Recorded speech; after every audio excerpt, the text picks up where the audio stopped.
Good morning. I'm the commander of JL Go Lightly Chapter 32 in Melbourne, Florida.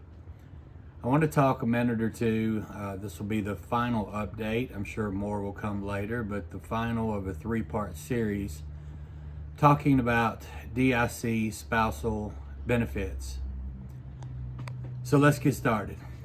Congress is considering new laws that could directly impact your financial future. If your veteran passes away, here's what's at stake, what's changing, and why it matters for every veteran spouse and caregiver. What are the new bills, and what's inside these new bills? Let's break it down. Caring for Survivors Act, H.R. 7816 and S. 611.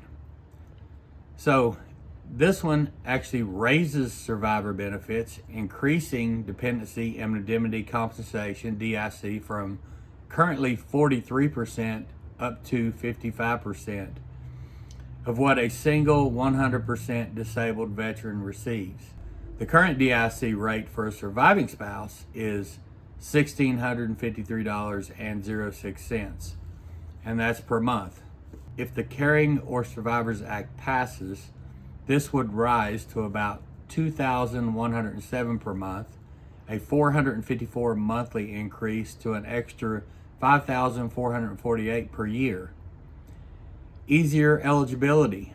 It lowers the requirement from 10 years to 5 years that a veteran must be rated total disabled before death for the spouse of the qualifying spouse for DIC. Love Lives On Act, S. 410. Keeping benefits after remarriage lets you keep your surviving benefits even if you remarry regardless of your current age. Currently, remarrying before age 55 means losing these benefits. Restoring health care coverage would allow survivors to regain TRICARE eligibility if a second marriage ends in death, divorce, or annulment. You might ask yourself, why does this matter? When a veteran dies, their spouse immediately loses the veteran's tax-free disability income up to $4,044.91 a month. Again, that includes the spouse. The VA benefits are stopped as soon as the VA is notified of the veteran's death. If any of the payments are made after the date of the death, the VA will recoup those funds from the surviving spouse, and overpayments must be repaid, even if the funds have already been spent. Let's talk about Social Security benefits for just a second. If both spouses were receiving Social Security, the surviving spouse will only continue receiving the higher of the two benefits, not both. The lower benefit is lost entirely, which can mean a major drop in monthly income.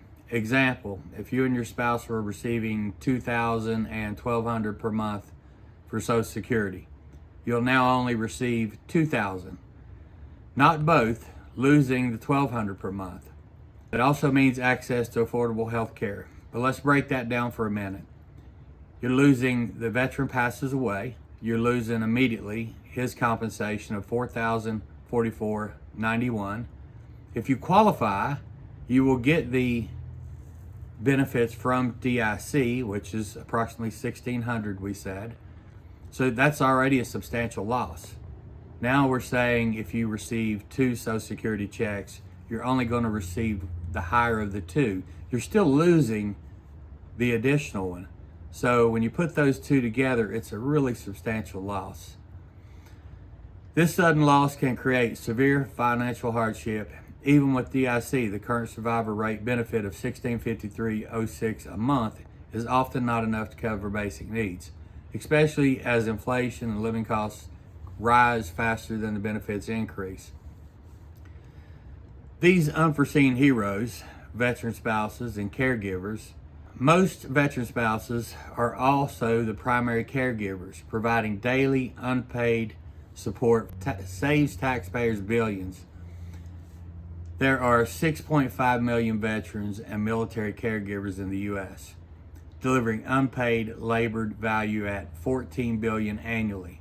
On average, veteran family caregivers spend $11,500 on their own money each year caring for their loved one, 1.5 times more than civilian caregivers. These spouses manage medications, make appointments, take care of their daily needs, coordinate their health care, navigate the complex VA system, often sacrificing their own careers, savings, and well-being. Their selfless work allows veterans to remain at home, reducing the need of costly institutional care and saving the government substantial funds. Caregivers are often the hidden heroes, attempting to navigate their spouse's healthcare system, coordinate the care, and tend to their loved ones' needs. These responsibilities can create stress, fatigue, and depression among family members. Veteran spouses deserve to live with dignity and respect after a lifetime of caring for our nation's heroes. So let's talk about what's still missing. Survivor benefits still lag behind inflation and real-world expenses. No extra support for the loss of the multiple income or rising costs of living. Many spouses face financial insecurity, even homeless, after the veteran's death. What should you do? Step by step. Find your congressional representatives. If you're looking at the House, visit the official House website and enter your zip code. If you're looking for the Senate, go to the Senate website, select your state, and find your 2 senators. Contact your representatives online. Use their contact or email from their official website. You can also, if you're not computer savvy or you don't like working with computers, you can call the office or the U.S. Capitol switchboard at 202-224-3121. In person, go visit their local office. The address can be found on their website. What to say? Identify yourself as a veteran spouse or caregiver. Ask them to support the Caring for Survivors Act, H.R. 7816 and H.R. S611, and the Love Lives On Act, S410. Explain these bills are a start, but more support is needed for veterans' families, especially with the housing, education, retirement, cost of living adjustments. Share your personal story if you feel comfortable. What else can you do? Share this information with other veteran families. Encourage others to contact their representatives. Stay informed and keep advocating for stronger support. Bottom line, support these bills. They're important steps forward. However, demand more. Tell your congressman that veteran families deserve real, lasting support. Take action now. Your voice matters alongside ours. Veteran spouses and caregivers have sacrificed so much. It's time for Congress to honor and sacrifice with real, meaningful support. Support the bills. Demand more. Thank you for all you do for our service members. If you enjoyed this video, please like and subscribe to our channel. God bless and have a great day. Thank you.